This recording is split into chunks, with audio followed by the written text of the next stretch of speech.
कल मैंने एक होमवर्क दिया था, ट्राई किए इसको? जम गया आंसर? वेरी गुड यार।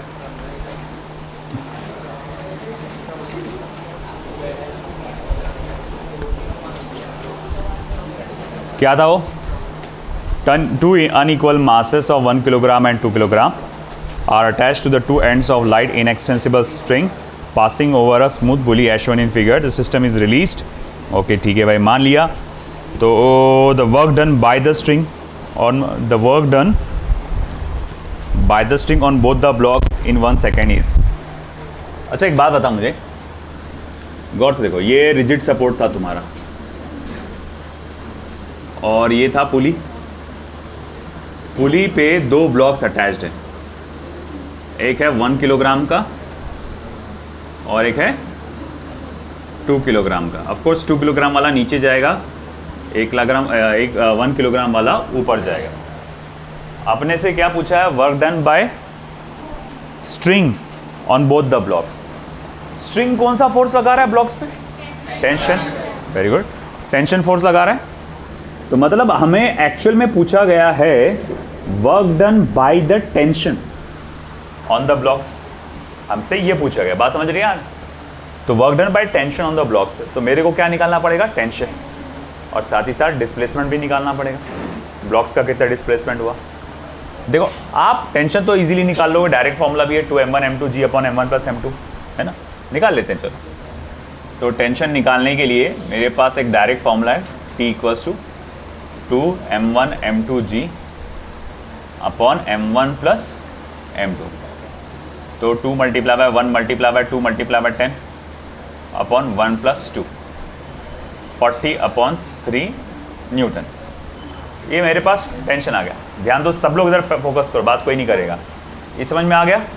टेंशन आ गया 40 अपॉन 3 न्यूटन। अब बचा क्या?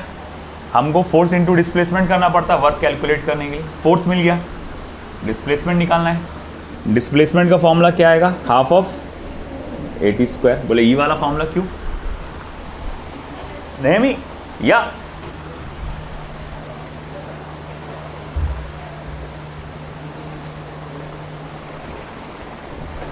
हाँ, ये वाला फॉर्मूला क्यों ले रहा हूं मैं?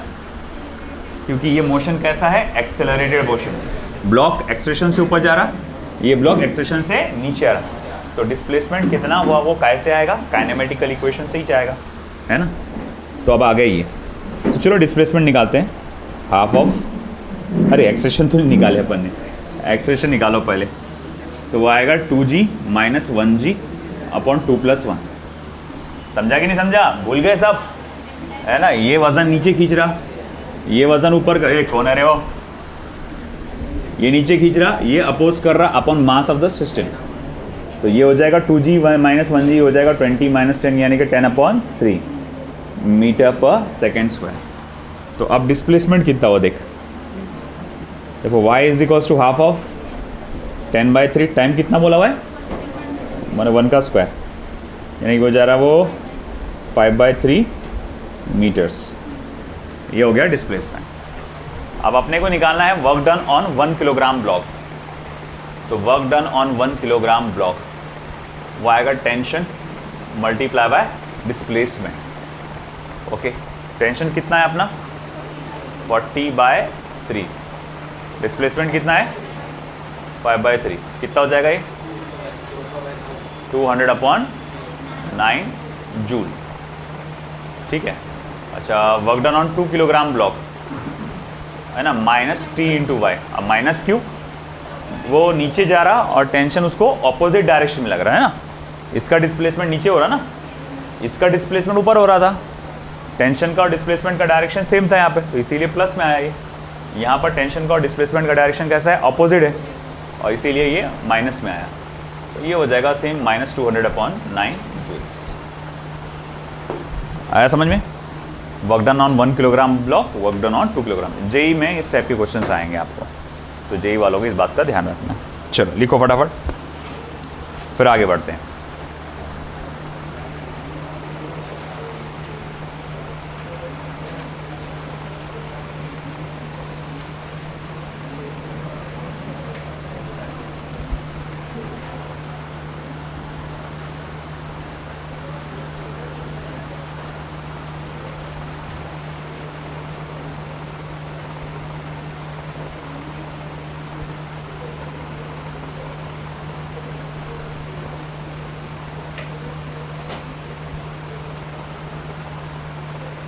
फिर ये भी लिख लेना। जैसे कि हम जानते हैं वर्क डन का जनरल फॉर्मूला क्या होता है, एफ एस कॉस थीटा। आपको याद होगा डॉट प्रोडक्ट का अपन ने पढ़े थे वेक्टर्स में, vector a dot vector b is equals to a into b cos theta, अगर आपको याद हो, है ना, ये फॉर्मूला पढ़े थे अपन ने। तो अगर कोई जो चीज़ डॉट प्रोडक्ट में है, दो चीज़ डॉट प्रोडक्ट में है, तो आप इसको ऐसा लिख सकते हैं। तो अगर इस चीज़ को आप ऐसा लिख सकते हैं तो इस चीज़ को भी आप ऐसा लिखा जा सकता है। तो सिमिलर टू दैट यहाँ पर एफ एस कॉस थीटा आया।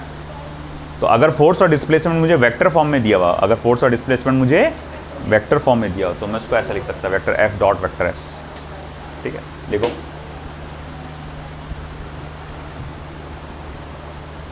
ये संडे को कैपिटस बोला हुआ है कंप्लीट करो।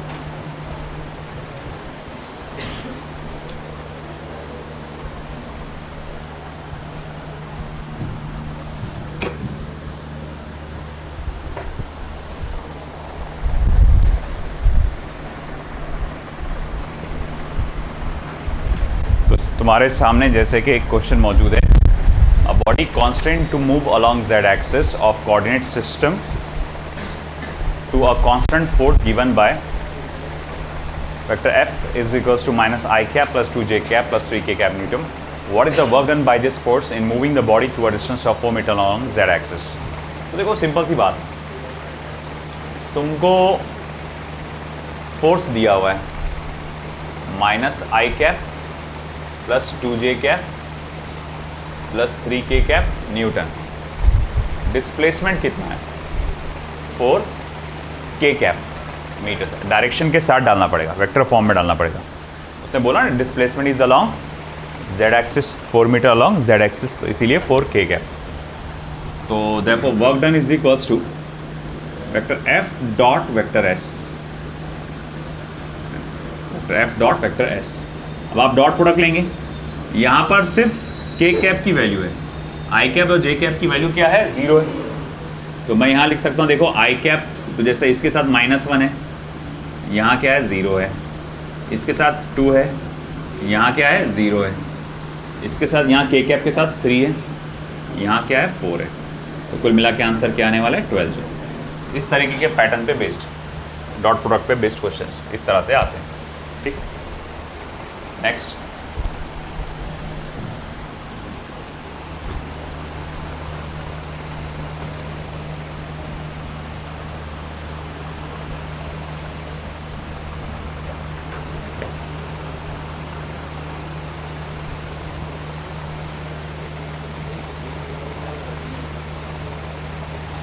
A constant force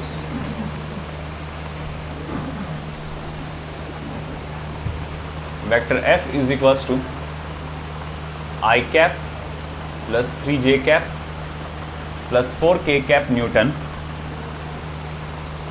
RS acts on a particle and displaces it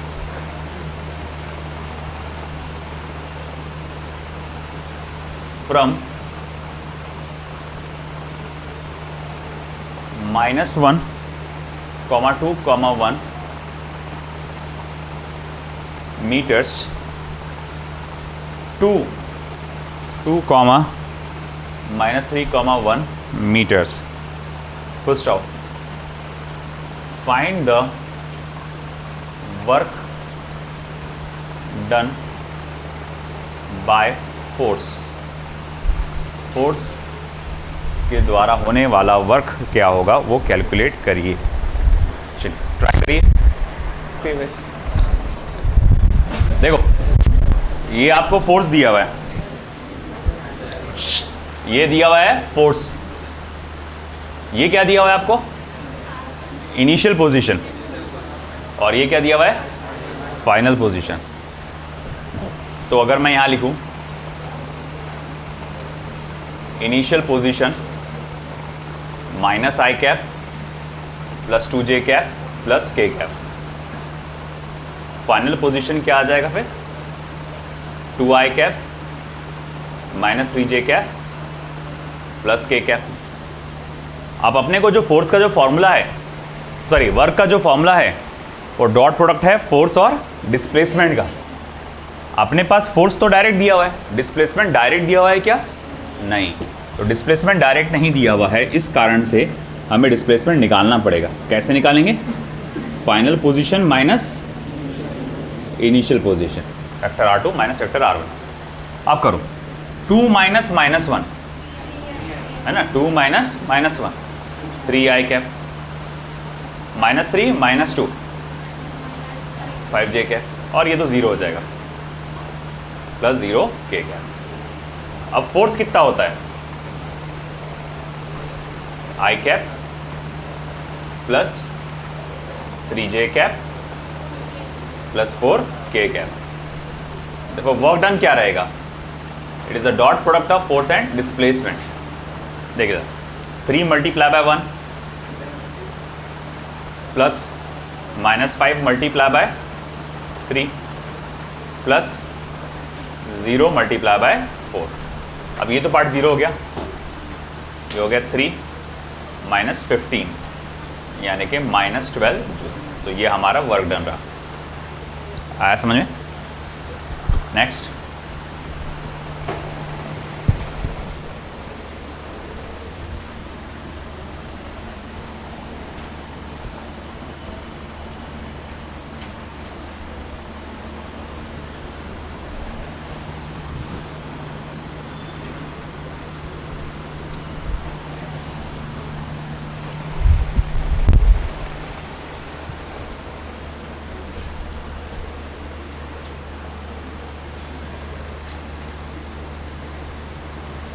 a particle is shifted from 0,0,1 meter to 1,1,2 meter under simultaneous action of various forces,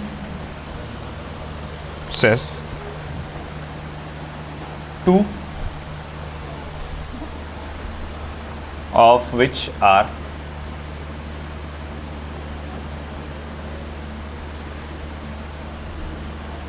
vector F1 is equals to 2i cap plus 3j cap minus k cap Newton, and vector F2 equals to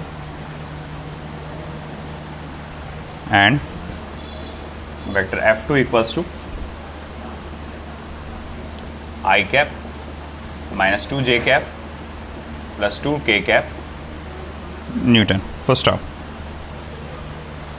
Find the work done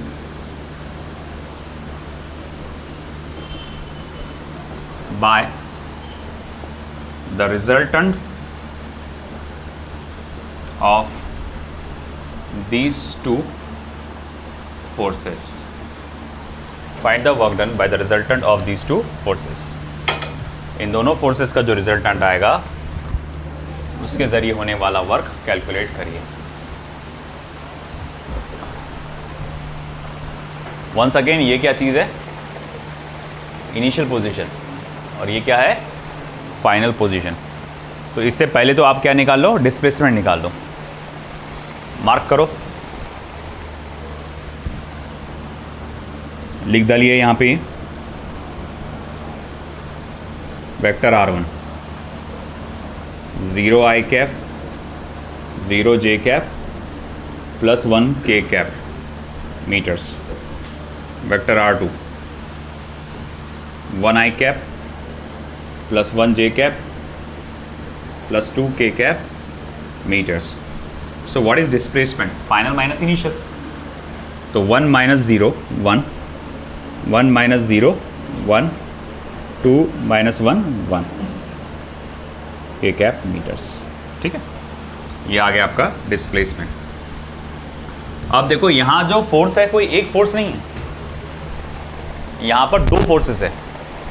तो आपको क्या करना पड़ेगा? F net निकालना पड़ेगा।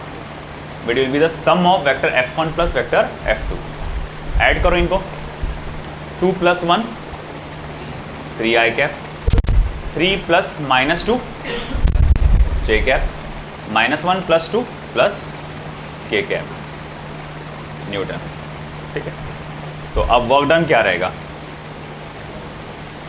F net into S.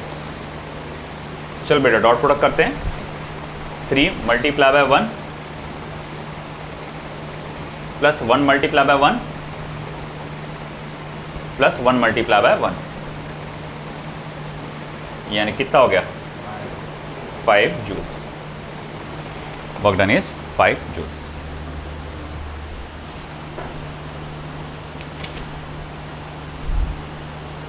आया समझ में? तो चाहे कितने भी फोर्सेस हो, सबको क्या कर लेना, ऐड कर लेना, उसका नेट फोर्स बना देना, फिर उसको डिस्प्लेसमेंट के साथ डॉट प्रोडक्ट कर डालना। ये चीज को यहां लिख कर दे देता हूं मैं आपको।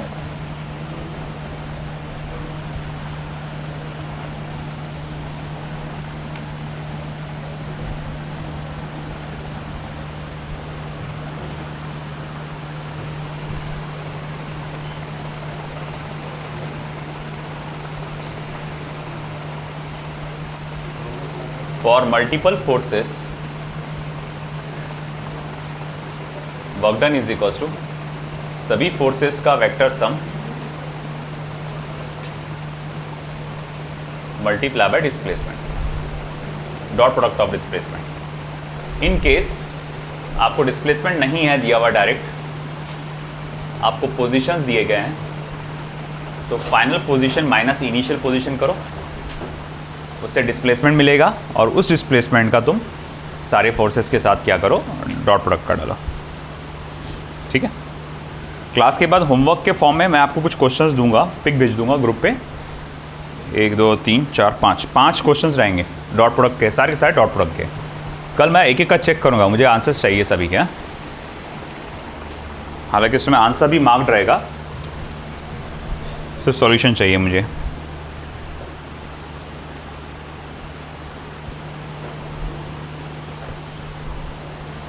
चलिए बी फास्ट। क्वेश्चन लिखना सभी का हो गया।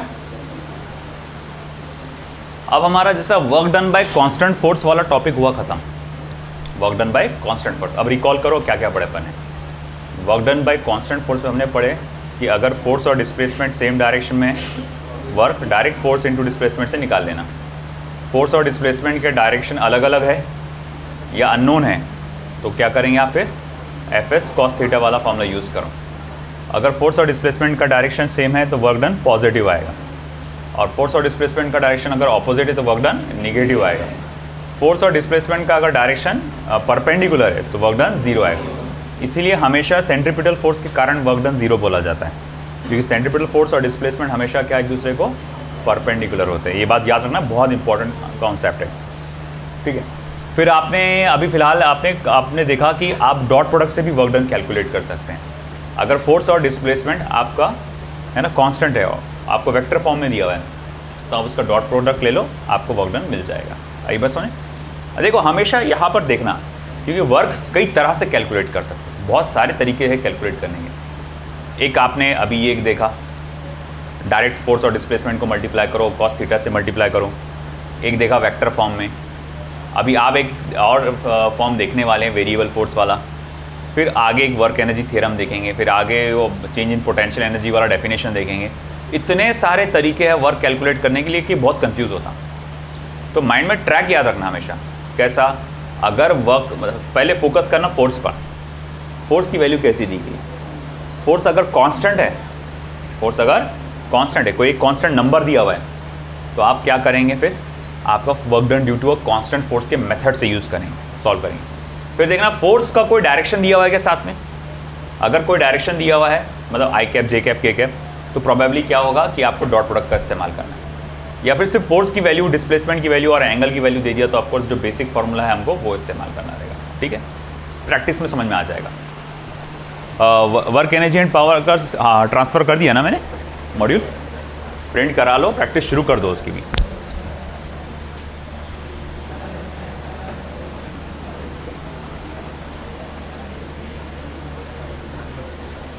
लॉज ऑफ मोशन की कंप्लीट मॉड्यूल कितने लोगों की हो चुकी है? कंप्लीट हो चुकी है मॉड्यूल।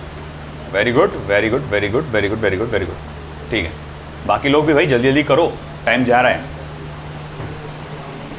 अब उसके बाद वर्क एनर्जी एंड पावर उसको करना है। नेक्स्ट हमको देखना है work done by variable force. Title number क्या आएगा work done by variable force का? 7.1.2 7.1.2 work done by variable force. बेटा इधर ध्यान दे दो।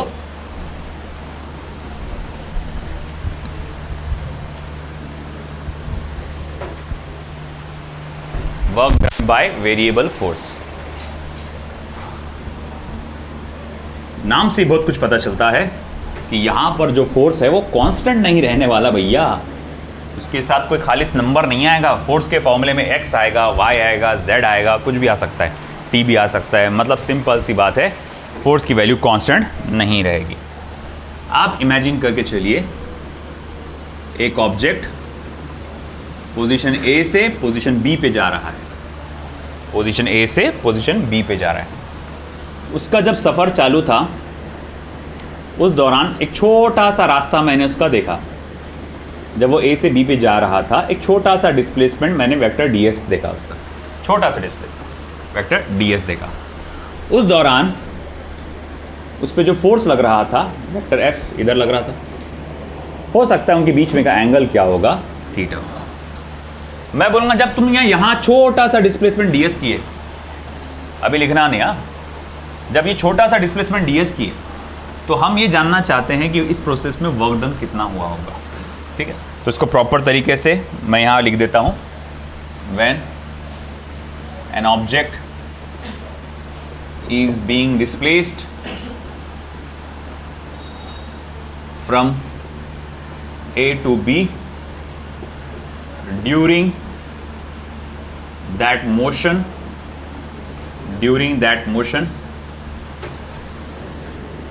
for the work done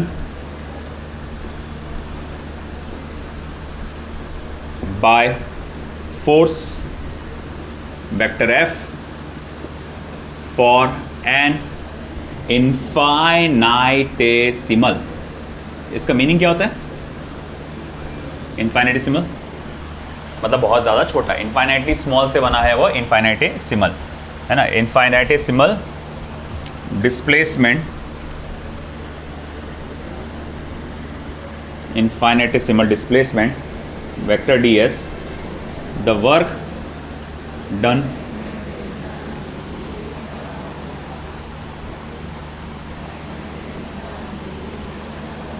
can be given as. तो देखो the work done by the force, हाँ तो भाई by the force vector F और the infinitesimal displacement vector ds क्या दे सकते हैं? तो dw इज इक्वल टू आप लिखेंगे भाई देखो वो तो होगा f cos theta into ds, है ना। या फिर वेक्टर फॉर्म में लिखा जाएगा तो ये ऐसा लिखा जाएगा d vector is equal to vector f dot vector ds, ये रहेगा वेक्टर फॉर्म में। छोटे से डिस्प्लेसमेंट ds के लिए वर्क डन। अरे भाई आप बोलेंगे ये तो बस छोटा सा डिस्प्लेसमेंट है, हमको तो भाई बड़ा सा डिस्प्लेसमेंट करना है, A से लेकर B तक के जाना है, उसके लिए क्या रहेगा? तो बोले उसके लिए फिर आपका ऐसा रहेगा वर्क डन। आपको इस छोटे से वर्क डन का क्या करना पड़ेगा? इंटीग्रेशन करना पड़ेगा। अब ऐसा है कि छोटे से वर्क डन का आप इंटीग्रेशन करोगे, no doubt.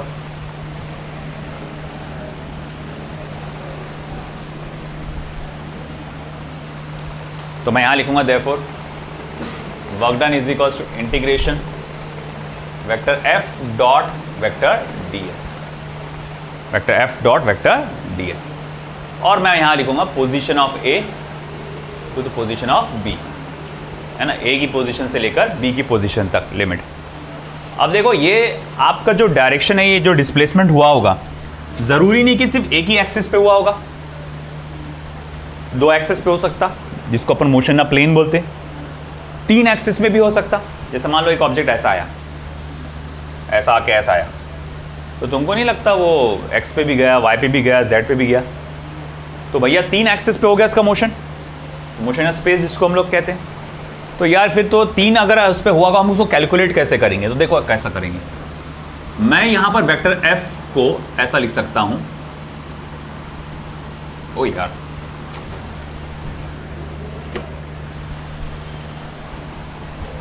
Here vector F को आप ऐसा लिख सकते हैं, F x into I cap plus F I into J cap plus F Z into K cap. और वेक्टर डी एस को आप क्या लिख सकते हैं, D X into I cap plus D Y into J cap plus D Z into K cap. तो vector F को आप ऐसा लिख सकते हैं, वेक्टर डी एस को आप ऐसा लिख सकते हैं।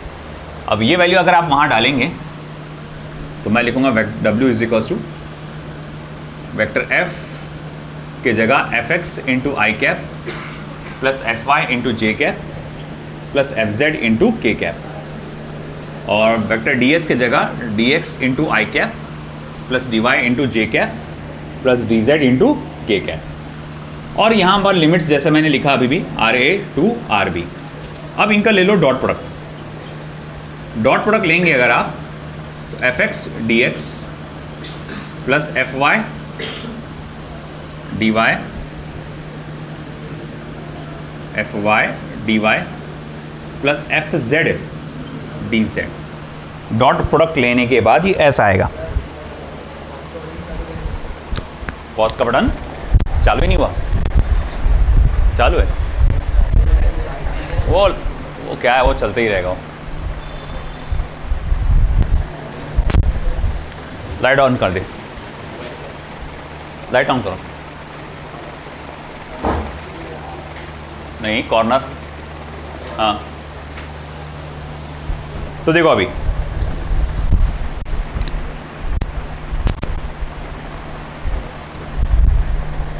तो f x into d x plus F Y into d y plus F Z into d z, ये हमारे पास वर्क डन का फॉर्मूला आ जा रहा है इंटीग्रेशन करने के बाद, है ना। मैं इंटीग्रेशन को सब जगह बांट सकता हूँ।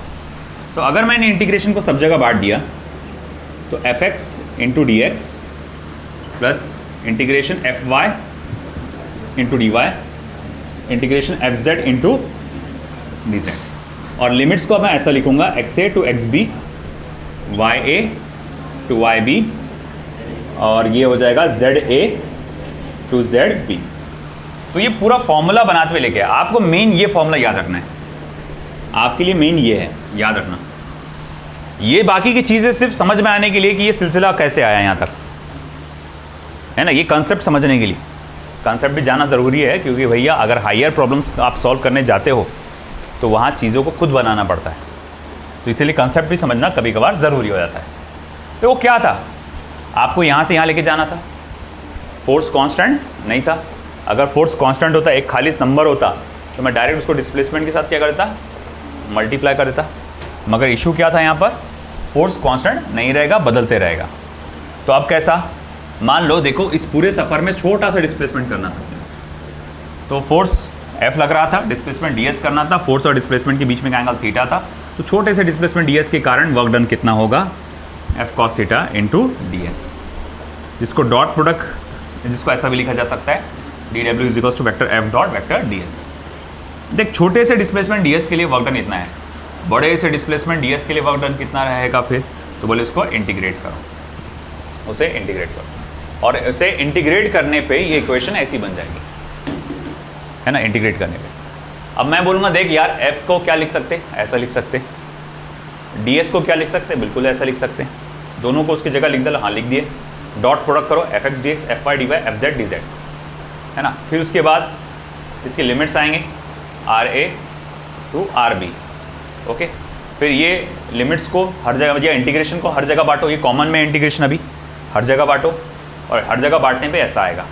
फिर आप देख रहे होंगे सर ये आपने x a x b y b z a z b क्यों कर दिए, बेटा क्योंकि देखना ये इतना पार्ट जो है ये सिर्फ एक्स एक्सिस पे फोकस कर रहा, फोर्स एक्स एक्सिस का, डिस्प्लेसमेंट एक्स एक्सिस का, यानी वर्क डन क्या देगा अलॉन्ग एक्स एक्सिस। ये इतना पार्ट सिर्फ किस पे फोकस कर रहा, वाई एक्सिस पे, और ये इतना पार्ट किस पे फोकस कर रहा, जेड एक्सिस। अब अल्टीमेटली आपको ये ध्यान में रखना है, अगर मान लो, ध्यान दो 2 मिनट ध्यान दो, अगर मान लो किसी ऑब्जेक्ट का डिस्प्लेसमेंट सिर्फ एक ही एक्सिस पे हुआ है, एक्स एक्सिस, फोर्स भी एक ही एक्सिस पे लगा है, तो आप सिर्फ ये वाला फॉर्मूला यूज़ कर सकते हैं, ये वाला, समझ रहे ना। और अगर मान लो किसी का दो एक्स और वाई दोनों में हुआ है, फोर्स एक्स और वाई में लगा है, डिस्प्लेसमेंट एक्स और वाई में हुआ है, तो फिर ये दोनों यूज़ करो। किसी ऑब्जेक्ट का डिस्प्लेसमेंट, किसी ऑब्जेक्ट का डिस्प्लेसमेंट, फोर्स और डिस्प्लेसमेंट दोनों एक्स वाई जेड तीनों एक्सिस पे हुआ है, तो आप क्या करेंगे, तीनों पार्ट्स का इस्तेमाल करेंगे अपन। अच्छा एक बात बता मुझे, अगर किसी ऑब्जेक्ट का फोर्स एक्स और वाई दोनों पे है, किसी ऑब्जेक्ट को फोर्स एक्स और वाई दोनों पे लगा है मगर डिस्प्लेसमेंट सिर्फ एक्स पर हुआ है, तो आपको ये दोनों टर्म्स का इस्तेमाल करना पड़ेगा कि किसी एक का इस्तेमाल करना पड़ेगा? बोलो बोलो, सही बोल रहे हैं आप, सिर्फ एक्स का ही करेंगे। बोले क्यों? फोर्स तो दोनों एक्सिस पे है ना भैया, डिस्प्लेसमेंट एक ही एक्सिस पे हुआ तो वर्क एक ही एक्सिस पे होगा। अब जब वाई एक्सिस पे डिस्प्लेसमेंट हुआ ही नहीं, वर्क डन का फॉर्मूला क्या है, फोर्स इनटू डिस्प्लेसमेंट, यानी वर्क करने के लिए दोनों चाहिए, क्या क्या, फोर्स भी चाहिए, डिस्प्लेसमेंट भी चाहिए। तुमने बोला फोर्स दोनों लगा एक्स और वाई पे मगर डिस्प्लेसमेंट सिर्फ एक्स पर हुआ, तो जब वाई पे डिस्प्लेसमेंट ही नहीं हुआ तो वर्क क्या करेगा वहाँ पे, तो बचा सिर्फ आपका एक ही चीज़। आई बात समझ में आपको? तो ये एक मेन फॉर्मूला आ रहा, आपका प्राइमरी फॉर्मूला है, बाकी सब यहीं से तैयार हो, यहीं से अपने प्रॉब्लम सॉल्व करना है। ठीक है, लिख लो ये फटाफट।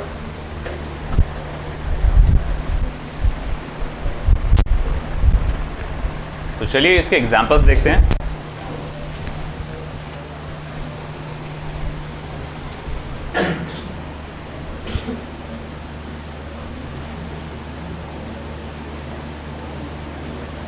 A force F equals to 2 plus x Newton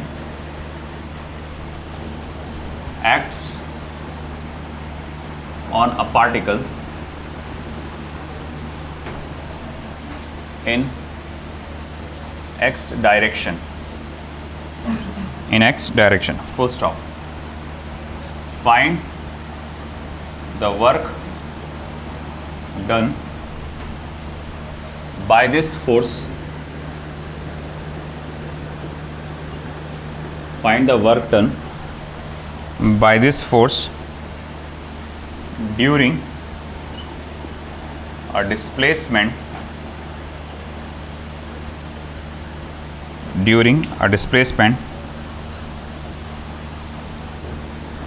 from x equals to 1.0 meter to x is equals to 2.0 मीटर। अब आपने क्या देखा यहाँ पे, जो फोर्स लगा है, force is a function of x only and displacement is also only along x axis. Force is a function of x and displacement is also along only along x axis. तो मैं अगर यहाँ पर work calculate करने की कोशिश करूँगा, it will be integration of fx into dx x1 to x2 only, आया ना। Integration of 2 plus x into dx, x की वैल्यू 1 से लेकर 2 तक, therefore work done is equals to 2 plus x का इंटीग्रेशन क्या होता है, twice x plus x square upon 2, और लिमिट्स दे देते अपन उसको 1 to 2। चलो पहले 2 वैल्यू डाल दो, तो 2 multiply by 2 plus 4 upon 2 minus अब 1 डालो, 2 मल्टीप्लाई बाय 1 प्लस 1 का square upon 2, therefore work done is equals to 4 plus 2 यानी कि 6 और माइनस ये 2 हो जाएगा, ये 1/2 हो जाएगा, तो 4 + 1 यानी कि 5/2, ये हो जाएगा 5/2। फिर उसके बाद 2 6 12, 12 माइनस 5 कितना होता, 7, तो 7/2, तो यानी कि आपका हो जाएगा therefore work done is equals to 3.5 joules. आया समझ में? तो ये फोर्स सिर्फ एक एक्सिस पे लगा था, तो इस कारण से इस तरह से अपन ने वर्क डन कैलकुलेट किए। लिख लीजिए।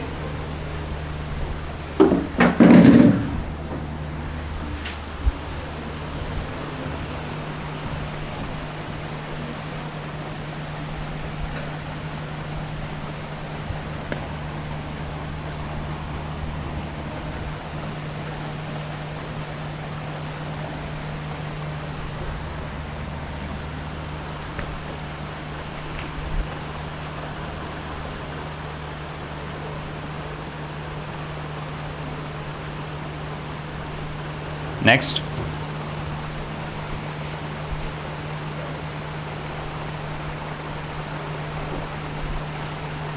a force F is equals to minus k upon x square, x not equals to 0, acts on a particle in x direction. Full stop. Find the work done by this force in displacing the particle from x is equals to plus a to x is equals to plus twice a. Full stop. Where k is positive constant. Where k is positive constant. देखो आप जैसे ही देखते हैं force के value में, जैसा कि यहाँ फोर्स आपने देखा, फोर्स की इक्वेशन में x आ गया, force is the function of x. यहाँ पर भी आपने देखा force is the function of x. वैसे ही दिमाग की घंटी बजी कि यहाँ इंटीग्रेशन का यूज़ करना है अपने को. अगर खाली स्तंभर होता तो हम देखते थे पहला कुछ प्रॉब्लम होता तो उसके पहला कुछ मेथड होता उससे करते थे अपन. मगर जैसे ही मैंने x देखा मेरे दिमाग में बढ़िया भैया यहाँ पर तो अपने को इंटीग्रेशन का यूज़ करना पड़ेगा. अब इंटीग्रेशन का यूज़ तो करना है, मगर कितनी बार, 2 बार 3 बार या एक ही बार, है ना. तो मैं बोलूँगा देखो ये सब कुछ सारा जो भी हुआ है सिर्फ x एक्सिस पे ही हुआ है.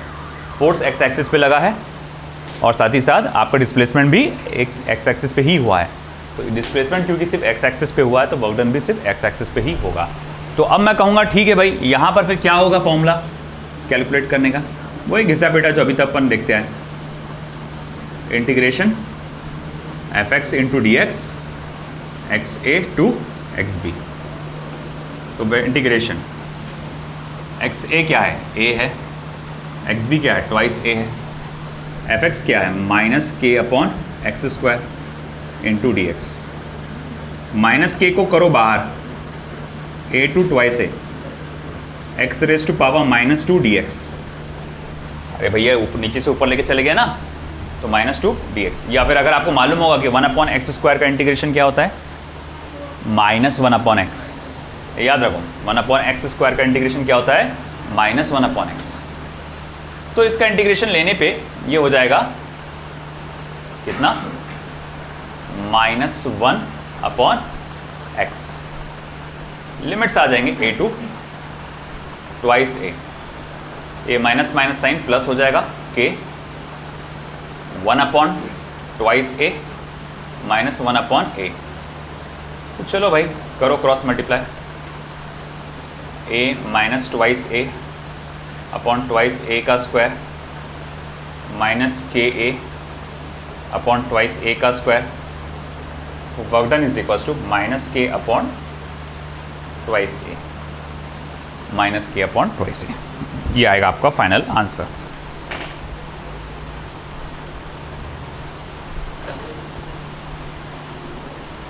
ठीक है, एक क्वेश्चन अभी दे रहा हूँ आपको सॉल्व करने के लिए. आप मुझे अभी के अभी इसको सॉल्व करके बताओ इसका आंसर क्या आएगा.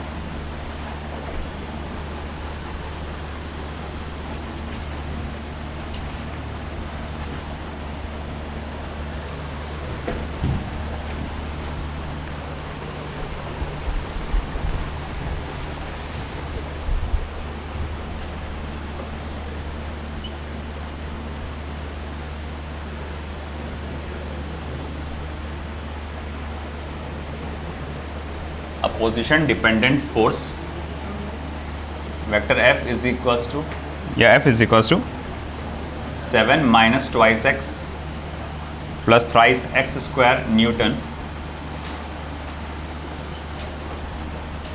acts on a small object, acts on a small object of mass 2 kilogram, of mass 2 kilogram, to displace it from, to displace it from x equals to 0 meters, x equals to 0 meters to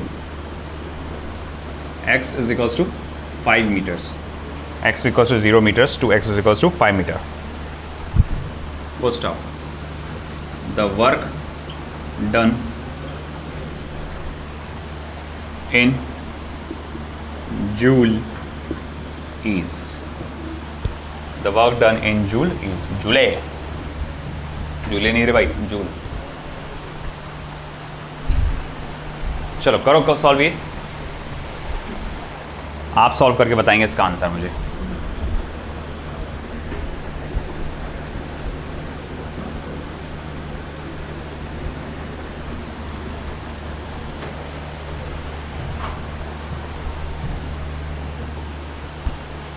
by the time इधर का हो गया क्या?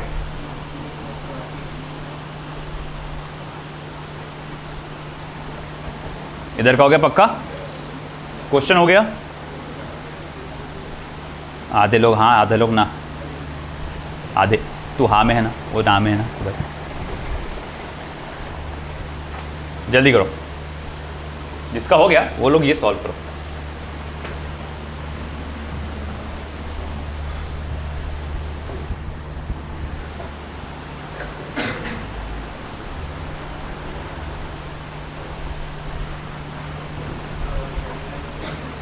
कितना बेटा? I think it's yes 135. Yes correct, perfect, 135 joule. बाकी लोग भी कोशिश करें.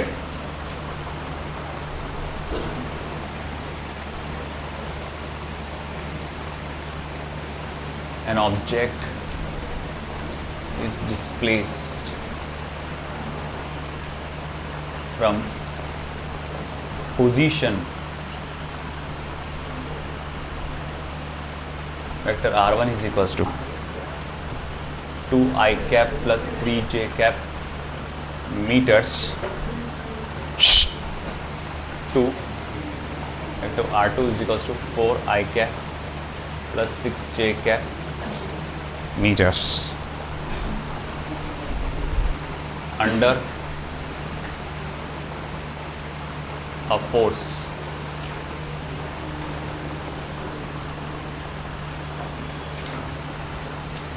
vector f is equals to 3x square I cap plus 2y j cap Newton. So stop. Find work done by this force.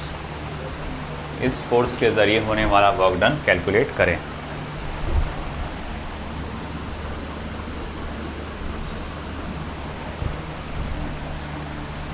तुमको खालिस इंटीग्रेशन आना चाहिए उस चीज़ के लिए, और कुछ नहीं.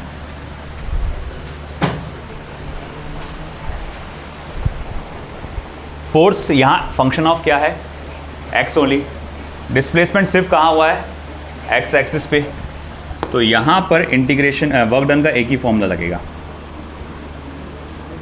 Integration F x d x x1 to x2.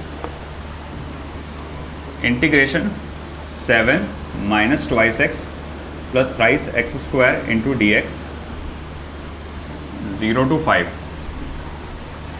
अब उसका इंटीग्रेशन करो तो 7x 2x square upon 2 plus 3x cube upon 3 limits आ जाएगा 0 to 5, है ना. देखो ये 2 और ये 2 हो गया कैंसिल, ये 3 और ये 3 हो गया कैंसिल.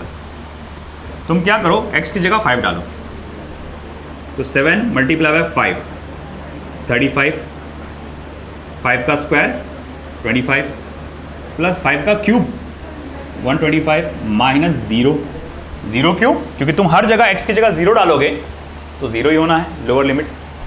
तो इतना आंसर आ जाएगा आपका फिर 135 जूल्स। चलो ये देखो कितना बेटा, नहीं गुड ट्राई करो फिर से एक बार। एक ऑब्जेक्ट को कहां से कहां सरकाया गया, 2i cap plus 3j cap से 4i cap plus 6j cap तक। मतलब मैं ये लिख सकता हूं ये x1 है और ये x2 है ना, ये y1 है और ये y2 है। तो ये लिमिट्स आई, x1 से x2, y1 से y2 वाली लिमिट आ गई। फोर्स है ये फोर्स x एक्सिस पे लगा हुआ as a function of x, ये फोर्स y एक्सिस पे लगा हुआ as a function of y।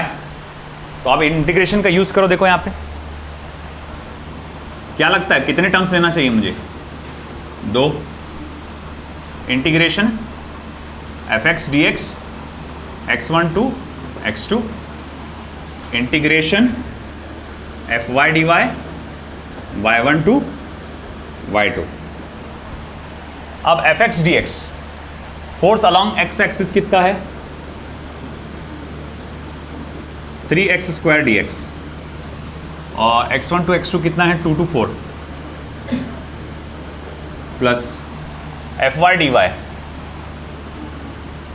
2y dy 3 to 6। ये समझा गया भैया, पहले ये समझा गया।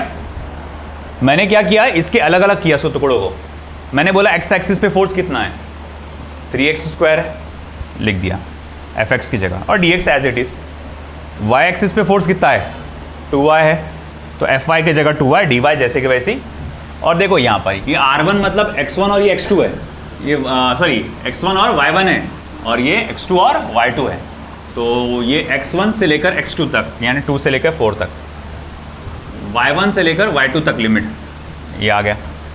अब आगे करो, 3x³ अपॉन 3 लिमिट्स आ जाएगा 2 to 4, 2y² अपॉन 2 लिमिट्स आ जाएंगे 2 to 6, 3 गया 3 गया, 2 गया 2 गया। अब करो, देखो क्या आंसर आ रहा, 139। देखते हैं, क्योंकि मेरे इसमें आंसर 83 जूल लिखा हुआ है। हो सकता है इसका आंसर मेरा गलत हो, क्योंकि शायद भी वो याद है जहाँ तक कि आंसर गलत भी था मेरे पास। चेक कर लेते हैं। अच्छा, 4 का क्यूब कितना होता है, 64, और 2 का क्यूब 8, मतलब 64 - 8 आएगा, ये 84 आ रहा है, ठीक है। प्लस y² आया ना यहाँ पे, 6 का स्क्वायर कितना होता है, 36 माइनस लोअर लिमिट 3 का स्क्वायर क्या होगा, 9। 64 - 8 कितना होगा, 56 प्लस 36 - 9 27, तो कितना हो रहा है ये, 83 है ना, 83 जूल्स सही था वो। आया समझ में?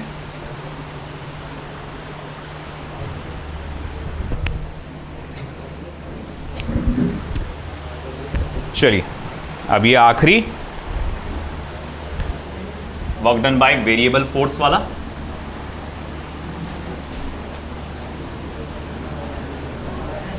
बातें नहीं Bilal,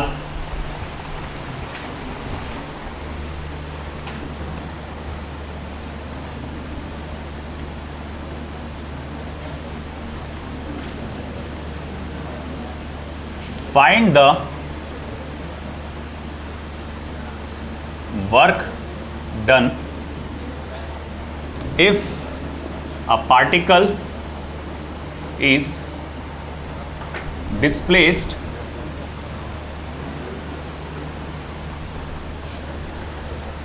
from a point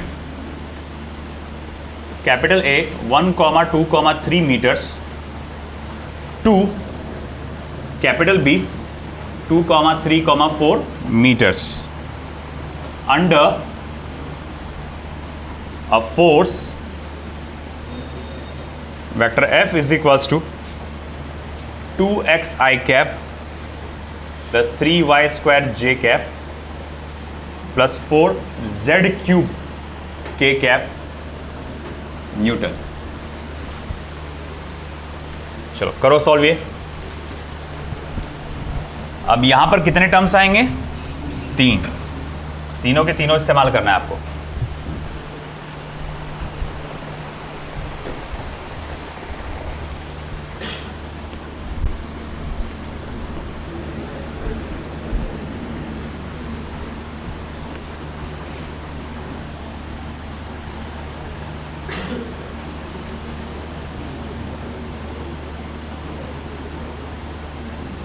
Solution. Work done is equals to integration fx dx x1 to x2 integration fy dy y1 to y2 integration fz dz z1 to z2। Okay, x1 x2 यानी कि 1 to 2, fx कितना है? Twice x d x plus 2 से लेकर 3 तक और thrice y square d Y.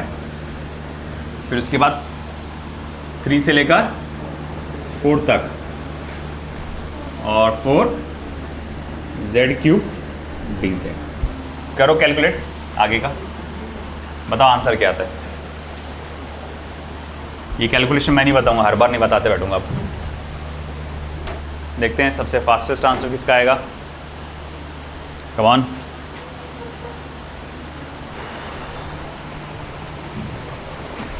जिसको integration नहीं जमता, इंटीग्रेशन के लेक्चर्स देखो, पुराना लेक्चर देखो तो ज़्यादा बेटर रहेगा, थोड़ा स्लो वर्जन में हो। Correct, perfect, very good. 197 joule, this is the answer. Okay, work done by variable force यहाँ ख़त्म हुआ, बाकी का देखेंगे कल।